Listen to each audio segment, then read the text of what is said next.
आज की कहानी है छोटी बहू। जीजी, वह हमें रवि के लिए लड़की देखने सहारनपुर चलना है। हाँ तो मैं इसमें क्या करूँ? तुम्हारा काम तुम जानो, तुम्हारा बेटा है, उसके लिए लड़की देखने में मेरा क्या काम? अरे ऐसे कैसे? आप उसकी बड़ी माँ हैं, इस घर की सबसे बड़ी, तो आपका चलना भी उतना ही ज़रूरी है। ठीक है, चलूँगी, वरना सबको यह कहते देर ना लगेगी कि लीला की अपनी कोई संतान नहीं तो यह सबकी खुशियों से जलती है। उनकी बात सुनकर 1 मिनट के लिए तो सभी सकते में आ गए लेकिन अगले ही पल उनकी देवरानी ने चैन की सांस ली कि चलो कम से कम जीजी मानी तो सही।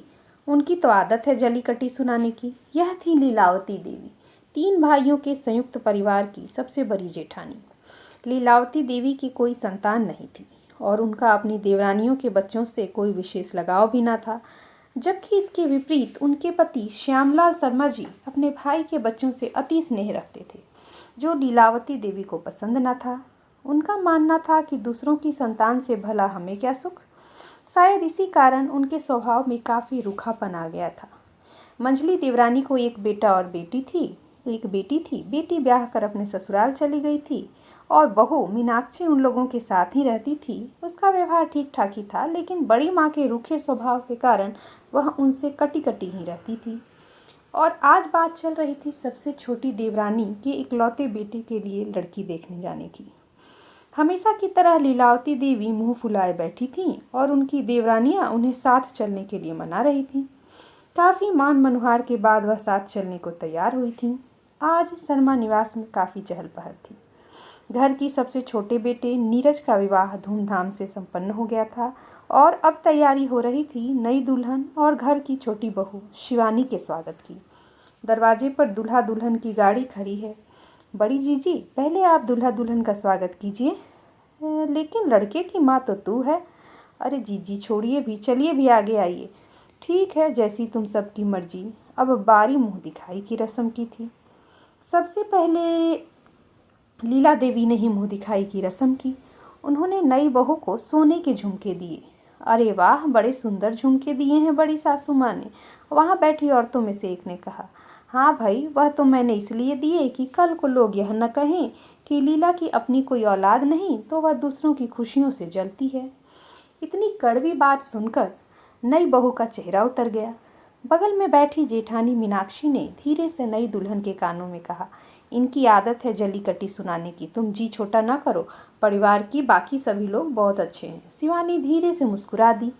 सभी रस्मों से निपटने के बाद छोटी बहू अपने कमरे में आराम करने जा रही थी। तभी बड़े ससुर जी वहाँ आए। बहू, तुम अपनी बड़ी माँ की बातों को दिल से ना लगाना। दिल की इतनी बुरी नहीं है, बस उसकी जुबान जरा तीखी है। जी बाबूजी।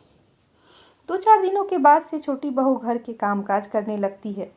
वैसे तो वह कुछ ही दिनों में सबकी खुशियों का ख्याल रखने लगी थी। सब लोग भी उसे बहुत प्यार करते थे, लेकिन वह अपनी बड़ी सासू माँ का विशेष ध्यान रखती।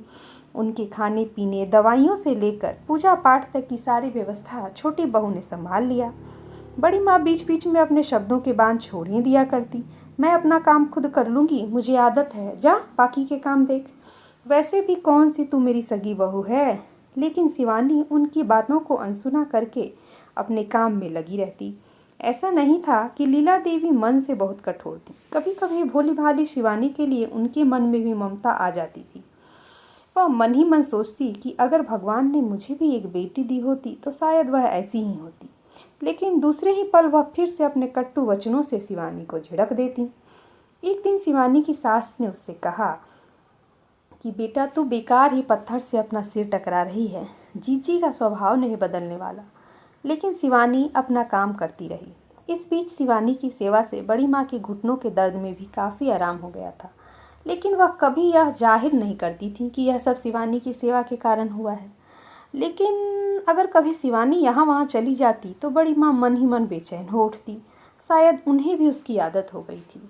ऐसे ही 6 महीने बीत गए। एक दिन छोटी बहू छत से कपड़े उतार कर ला रही थी कि उसका पैर सीढ़ियों पर से फिसल गया और वह गिर गई। आनन फानन में उसे अस्पताल ले जाया गया। उसके दाहिने पैर में फ्रैक्चर हो गया था। उसके हाथों में भी काफ़ी चोट लगी थी। डॉक्टर ने उसे आराम करने को कहा था। थोड़ी देर बाद शिवानी के कमरे में, तू थोड़ा ध्यान से नहीं चल सकती थी? कितनी चोट लगा ली। जी वो बड़ी माँ। तभी बड़ी बहू मीनाक्षी शिवानी के लिए खाना लेकर आती है। ला मैं खिला दूँ इसे खाना। सभी आश्चर्यचकित। पूरे 1 महीने बड़ी माँ ने शिवानी का पूरा ध्यान रखा। कभी वह शिवानी के लिए फल काट कर लाती, कभी जूस, कभी आ बिटिया तेरे बाल बना दूँ। ऐसा लगता है कि उनके अंदर छुपी माँ को शिवानी के रूप में बेटी मिल गई हो और वह अपनी सारी ममता उस पर उड़ेल देना चाहती हैं। साथ ही घर के बाकी सारे लोगों के लिए भी उनका व्यवहार बदल गया था।